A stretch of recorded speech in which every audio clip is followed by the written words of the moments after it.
ነው ተመልካቾቻችን አድማጮቻችን እንደተለመደው የገባችሁ ላይክ በማድረግ ሌሎችን ወዳጆቻችንን ጋብዟቸው ላይክ የሚለውን በመጫን ማለት ነው እናንተ ስትጫኑ እነሱ ኖቲፊኬሽኑን ይመለከቱታል ይገባሉ ማለት ነው አልጎሪዝሙ ያሳያቸዋል ስለዚህ ላይክ ማድረግ አትርሱ ተመልካቾቻችን አድማጮቻችን እኔ ቀጥታ ወደ መረጃዎቼ በመሃል ሳይንት ወረዳ ባገዛዙ መከላከያ ካምፕ ላይ መብረቅ ወድቋል በአፋብን ምንድክስ 303ኛ ኮር አሳምነው ኮር በሚንቀሳቀስባቸው ቀጠናዎች ከባድ ውጊያ እየተካሄደ ነው ከዛ ጎን ለጎን ስቦ ማስቀዳቱ ተባብሶ ቀጥሏል ተጠናክሮ ቀጥሏል ነው እነሱ የሚሉት መነሻቸውን ሰሜን ወሎ ላስታ ወረዳ ሹምሻ ወይም ላሊበላ አየር ማረፊያ ከደፈረው ከአገዛዙ ጦር ያደረጉ ወደ 5 ወታደሮች ጥቁሩን ክላሽ ኤፍኤጅ1 ቦምብ የደረት ትጥቅ 840 ክላሽ ተተኳሽ በመያዝ በፎቶዋቸው ላይ እንደምታዩቸው ያሳምነው ኮር 19ኛ እሸት ክፍለ ጦሩን ተቀላቅለዋል የጋንታ መሪውን ጨምሮ ማለት ነው አብረው ነው የመጡት ነው ሌላ ተመልካቾቻችን በመሃል ሳይንት ወረዳ ባገዛዙ መከላከያ ካምፕ ላይ መብረቅ ወድቋል መብረቅ ማለት ነው ዝናብ ጥሎ ነበር የወደቀው መብረቁ መከላከያ ካምፖች ላይ ነው በመሃል ሳይንት ወረዳ ቀዩ አሻ ዙሪያ ልዩ ቦታው ቀበሮ ሜዳ ተብሎ በሚጠራው አካባቢ ሐምሌ 15 ቀን 2018 ዓ.ም አመሻሹ መብረቅ የቀላቀለ ከባድ ዝናብ ዘንቦ ነበር በዚህም ወደ 10 የሚደርሱ ያገዛዙ ወታደሮች በመብረቅ ሲመቱ 3 ወዲያው ህይወታቸው ማለፉ ነው የተመለከተው መብረቁ ባገዛዙ ወታደሮች ካምፕ ላይ የወደቀ ሲሆን በዚህም ክፍለ ጦሩ ያው ይተማመነበት የነበረ አንድ የከባድ መሳሪያ ምድብተኛ ባለን ጨምሮ 3 ወታደሮች ህይወታቸው አልፏል 7 ወታደሮች ደግሞ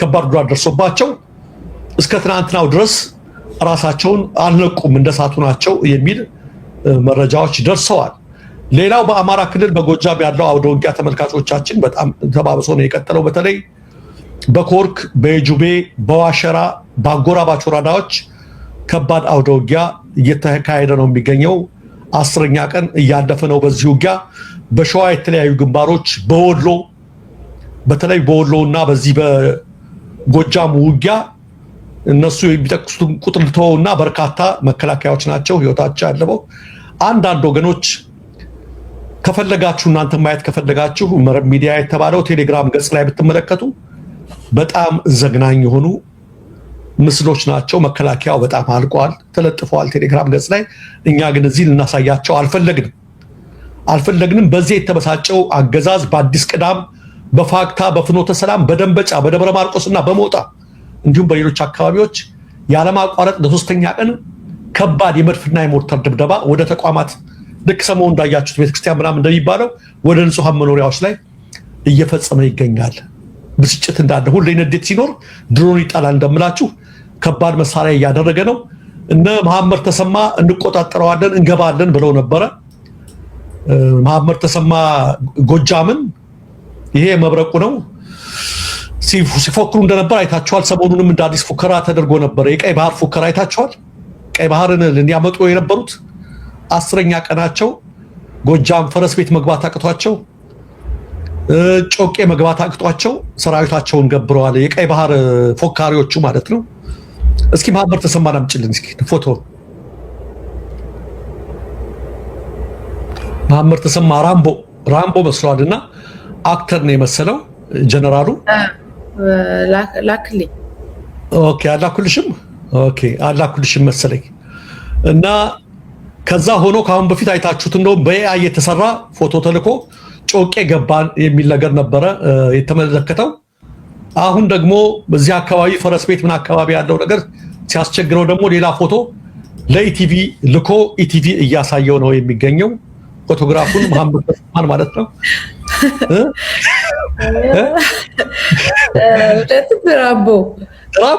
ራምቦ ልክ ቀይ ባህርን ያመጣኩ ነው ይመስል በቃ አጠቃላይ ነገር ስራው ሁሉ እንደው ይገርመኛል ብቻና የቤት ውስጥ መነጽራቸው ብሮታል ጃኬት እየቀያየረ ተመልከቱት መነጽሩ ራሱ ተብሯል ፂሙን ደንብ ተላጭቷል አድርጓል በቃ እስከንትን አድርጓል ኃይለኛ እንትን ነገር ነው ለወደፊት ፊልም ከሰራን መሪታውያን የመሆን እድል ያለው ይመስለኛል እንደዛ ሆኗል። የ10ኛ ቀኑ ግን ፈረስ ቤት መግባት አልቻለም እና ግቢ ነፍስ ውጭ ነፍስ ላይ ነው። ከዛ ፎቶ እየቀያየረ እያደረገ ነው የሚገኘው። መሐመድ ተሰማ እንደዛ እያደረገ ነው። ያው እንትን ስለሆነ ማለት ነው። ይሄን ሆኗልና በፍጹም በቃ አልሆነም እና አልተሳካላቸው እና በመሐመድ ተሰማ በ4 እና በ5 ጀነራሎች በበርካታ አዞች ነው ውጊያ የተካሄደው። መቲ እንደነገርኩሽ ያ ሁሉ ባልቻለበት እነዚህ ጀነራሎች ተሰብስበው ባልቻሉበት ሁኔታ ሊያስፈራሩን ደግሞ ሌላ ኃይል ልዩ ኮማንዶ እያሰለጠኑ ይገኛሉ። ልዩ ኮማንዶና አንዴ እነዚህን ኮማንዶች እንመልከታቸው። ሰሞኑን አንድ ቪዲዮ አሳይተናቸዋል። ከደቡብ ኢትዮጵያ በርካታ ወታደሮች ሞተው ለቅሶ የነበረበት በእነሱ አይበቃንም ብለው እያሰለጠኑ ያሉትን ኮማንዶች ደግሞ አሁን እንመልከት። አንተ ማን ነህ? አንበሳ። አንተ ማን ነህ? አንበሳ። እሰይ። አንተ ማን ነህ? አንበሳ። አንበሳ ድምፅ ይሰማ። የአንበሳ ድምፅ አሰማ። አንተ የማን ምልሻ? የማን ምልሻ? የምን ድርሻ? ባለቤት ምልሻ አለበት ሄድ አለቀዛቸው እና አንተ ማን አንበሳ ነው የሚለው እንደምትመለከቱት። አንተ ማን አንበሳ? የአንበሳ ድምፅ አሰማ። እኔ እንደዚህ አይደለም አንበሳ ድምፅ። እስኪ አንዴ ድገሚ እስኪ። አንተ ማን ነህ? አንተ ማን ነህ? አንተ ማን ነህ? አንበሳ ድምፅ አሰማ። አንበሳ ድምፅ ይሰማ።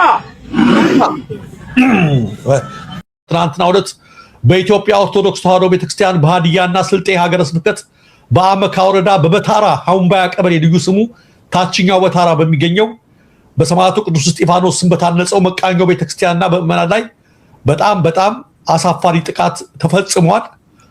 በመረጃው መሰረት ጥቃቱ የተፈጸመው ሐምሌ 15 ቀን ነው። ከሌሊቱ 7 ሰዓት ላይ ነው። በአካባቢው በሚገኙ የሌላ እምነት ተከታዮች ነው።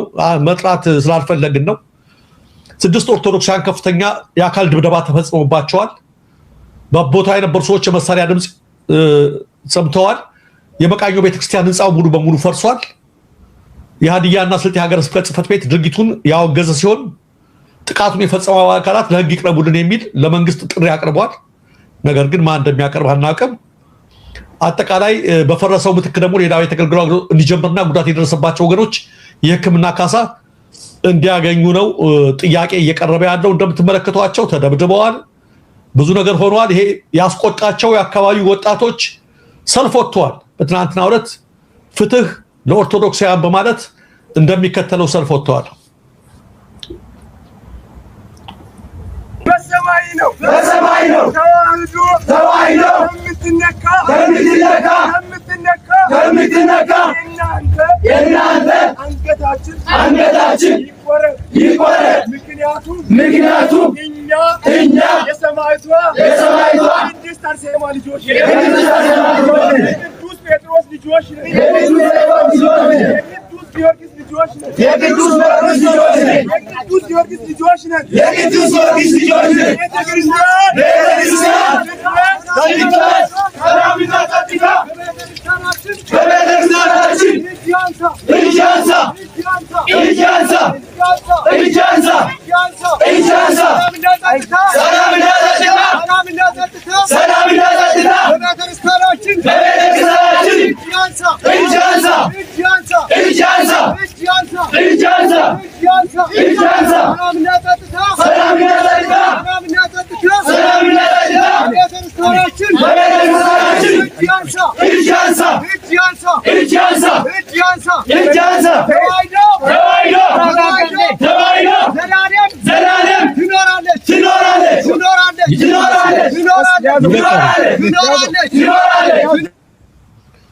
ይበቃናል። አዎ የተጎዱትን ተሸክመው ነው ጥሪ እያቀረቡ ያሉት። እኛም የምንለው ይሄ ነው። የዚህ አይነት ቁጣ ያስፈልጋል ነው የምንለው። መብት ለማስከበር በዘመቻ በተቀናበረ መልክ ነው እየቀጠለ ያለው በቤተክርስቲያን ላይ። እንደምታውቁት ስራዬ ተብሎ ሲፈልግ የመንግስት አካላት ሲፈልጉ በሌላ እምነት ተከታዮች ሲፈልጉ በተለያየ ቦታ ላይ አንዳንድ ጊዜ ፈጣን ምላሽ ሰጠን የሚሉ አሉ። የሆነ ነገር ሲደረግ እነሱ የማይፈልጉት ሲነግር ፈጣን ምላሽ አጥፊዎችን ያዝን በቁጥጥር ስር አዋልን ይላሉ። በኦርቶዶክስ ተዋሕዶ ቤተክርስቲያን ላይ ግን የሚፈጸመውን በፈቃድና በሴራ ስለሆነ የሚፈጸመው ሰሚ ምንም የለም። ሀገረ ስብከቱን በእርግጥ ጠንካራ መግለጫ ነው ያወጣው።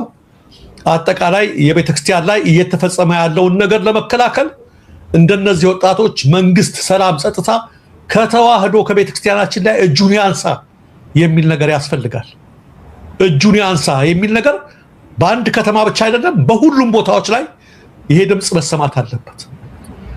ማንም የለም፣ አባቶች የሉም፣ ማንም የለም፣ መብት የሚያስከብር የለም። እርስ በራሳችን መብትን ለማስከበር እስካልተነሳ